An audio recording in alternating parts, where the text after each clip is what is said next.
Bonjour, bienvenue chez Mémé. Welcome to Mémé's. Today we're going to make a French appetizer. It comes from the south of France. It's called tapenade. The base of tapenade is olives. Now you can use black olives, you can use Greek olives, you can use green olives. I like to actually use a mixture of black and green.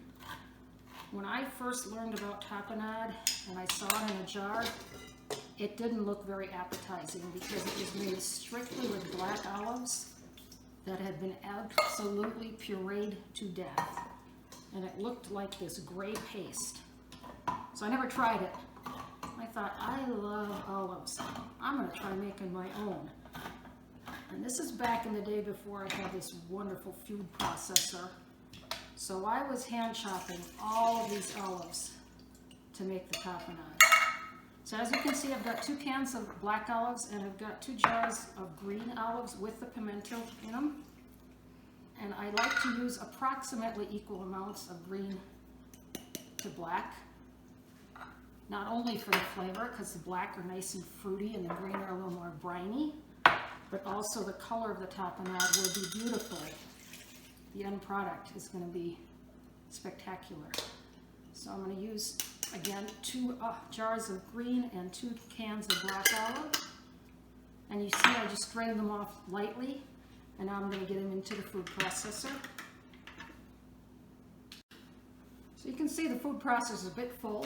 I'm going to go ahead and pulse this up a bit. Just to get it going.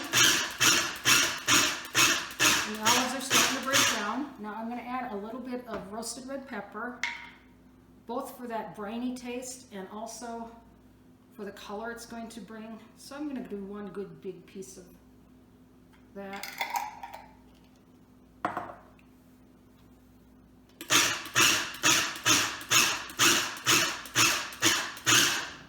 Okay, and the red pepper needs a little encouragement to get down in there. This is quite full.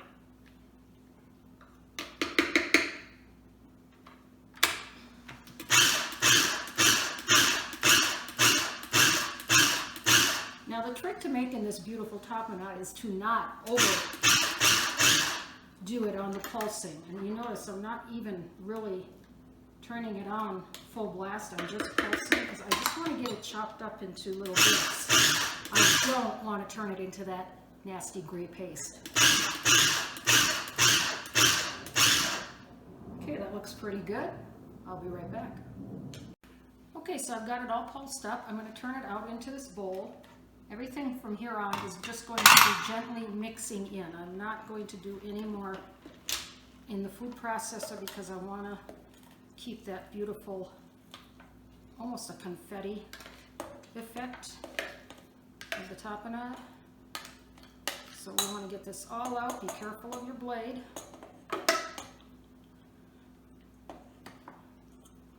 And make sure I get every last delicious bite of olive out of there.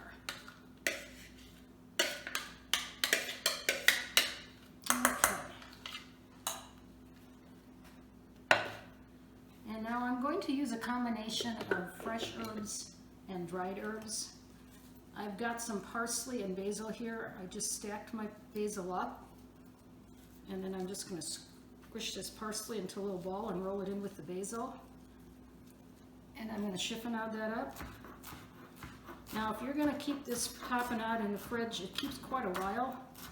I would use just the dried herbs, but in this household, it lasts a couple of days, so I can get away with using as much fresh herb as I got available on hand. So just again, here I just have parsley and basil.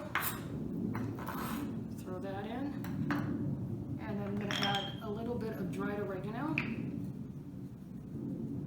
And again, I always crush my dried herbs to release that beautiful oil and flavor. And then we're going to put in a little bit of fresh garlic. Now this is jarred garlic. I like it because it's nice and finely pureed. Again, how much garlic you like in there? I've got about a good heaping teaspoon of garlic in there. Some crushed black pepper. Now you will see many tapenade recipes calling for salt. totally unnecessarily. These olives bring plenty of salt to the table all by themselves. And you don't want the salt to be the star of the show. You want those beautiful olives to be the star of the show. Okay, and then we're going to put in some olive oil and vinegar. I tend to go 2 to 1. So I'm going to start with 2 spoonfuls of olive oil and 1 spoonful of a good balsamic vinegar. This is from Modena in Italy. And then I'm just going to gently stir that all together. And now you can see the colors. You got the bright green from the herbs, you got the red from the roasted red peppers, and then the black and the light green from the olives, and it smells delicious too. Okay, that looks pretty good. I'm going to set that aside for a minute and I'll be right back. Now that tapenade was pretty easy to make, and if you used only dried herbs, it could totally be a pantry pull, things you have at home. So if you need a last minute appetizer, either for guests who show up unexpectedly or you're going to a party and you forgot to buy something, this is the way to go. And you can just serve it plain on a little toasted piece of bread or a little cracker. I'm going to give it a taste, of course.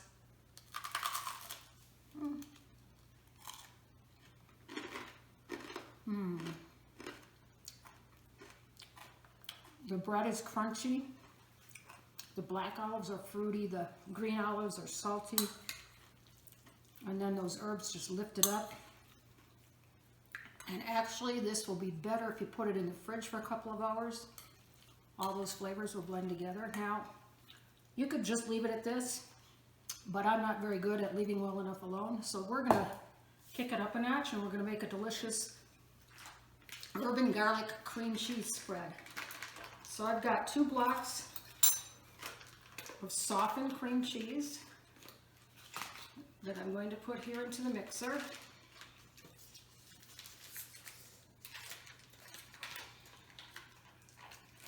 Sticking to my wrapper a little bit, but that's all right.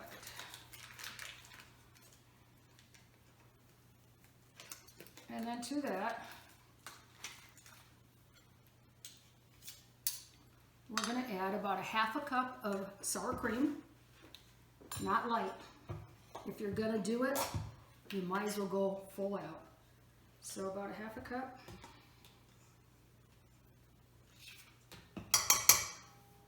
And we're going to put the paddle on, beat that up for a couple of minutes. Be right back. So I've got the cream cheese and the sour cream all whipped together. Now when I'm making this particular recipe, I only use dried herbs because I do keep this in the fridge and I like to be able to keep it in there several weeks, so I don't use fresh herbs. So I'm going to put in some parsley, and I'm going to put in some oregano.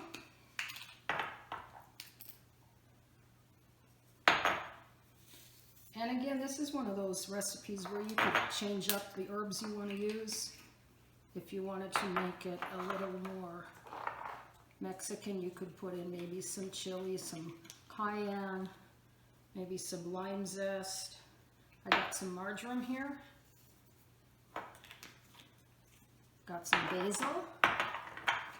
And if you wanted to go more French, maybe some tarragon or some herbe de Provence. And then I'm going to throw in a little dill. It's not a traditional recipe ingredient in a French or Italian style dish, but I love the flavor of dill, and if I were making this for a big party, that fresh dill would be exactly what I'm after. All right, I'm having a little trouble here. Give me a timeout, okay?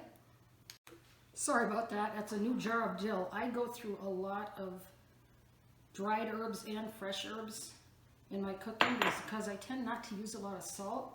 So you bring flavor in another way. And the taste and the smell of the dill is fantastic. And then some garlic powder. Now I'm not going to add any salt to this at all.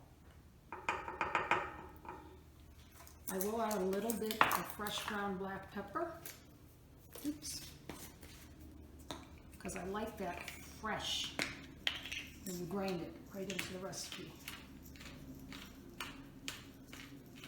Okay, and then we're just going to mix that up quickly. Only takes a minute. So give it a mix. Scrape the sides down so that the herbs get distributed throughout.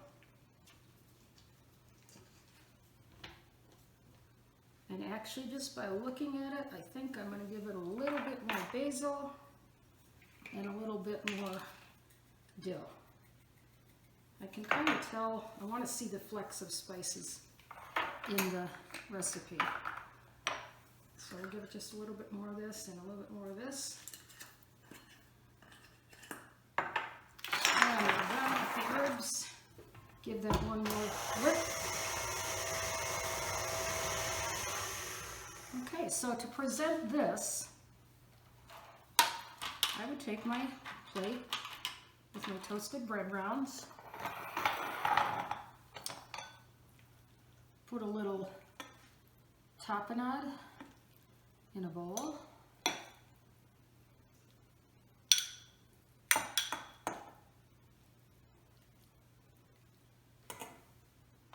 and then in the other bowl, put some of our cream cheese spread.